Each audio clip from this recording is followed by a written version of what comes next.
அமரன் மூவியால் இப்போ கங்குவா படத்துக்கு மிகப்பெரிய ஒரு பிரச்சனை வந்திருக்கு. என்ன விஷயம் அப்படின்னா, இப்போ தேட்டரில் அமரன் மூவி தான் எல்லாத்துலேயுமே பார்த்தீங்கன்னா ஃபுல் புக்கிங்காக நல்லாவே போயிட்டுருக்கு.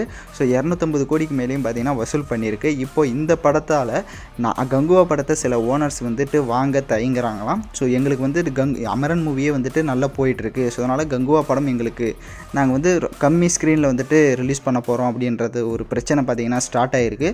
ரிலீஸ் ஆகிறதுக்கு இன்னும் 1 day or 2 days தான் இருக்குது. ஸோ இப்போ பார்த்திங்க அப்படின்னா இந்த பிரச்சனை வந்து சந்திக்கிறாங்க. ஆல்ரெடி கங்குவா படம் வந்துட்டு 2 வாட்டி வந்து தள்ளி போட்டிருந்தாங்க. ஏன்னா இது வந்து ஒரு மிகப்பெரிய படம், இது வந்து ஒரு பெரிய சம்பவம் பண்ண போகிற படம், ரெக்கார்ட் ப்ரைஸும் நல்லா பண்ணும் அப்படின்ற மாதிரி தான் வச்சுருந்தாங்க. பட் இந்த இஷ்யூனால் பார்த்திங்க அப்படின்னா இப்போ சூர்யா சாரோட கங்குவா படத்துக்கு மிகப்பெரிய ஒரு சிக்கல் இருக்குது. 10,000 தேட்டருக்கு மேலே ரிலீஸ் பண்ணுறதுக்கு பிளான் பண்ணியிருந்தாங்க. பட் இப்போ இங்கேயே 700 தேட்டர் பார்த்திங்க அப்படின்னா வந்துட்டு ரிலீஸ் பண்ண மாட்டோம் அப்படின்ற மாதிரி சொல்லியிருக்காங்க. என்ன பண்ணுவாங்கன்றது தெரியல, வெயிட் பண்ணுவோம். இதை பற்றி உங்களோட கருத்தை கமெண்ட் பண்ணுங்கள்.